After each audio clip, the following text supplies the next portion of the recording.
Ilahang Christmas party sa eskwelahan nila o at least makarelax po gamay ang atong mga bata despite lugar nga usahay ma-pressure ta sa ato ang kinabuhi pero maatiman lang sila doon na tayo pag-asa no dapat atong asawa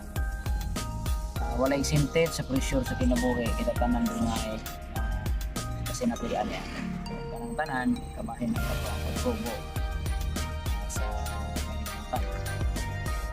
reminders lang na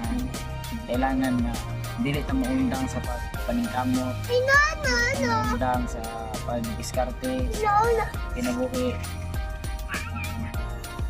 ang atong mga anak maka-eskwela po sila dili kinahanglan nga ato sa pribado nga mga eskwelahan importante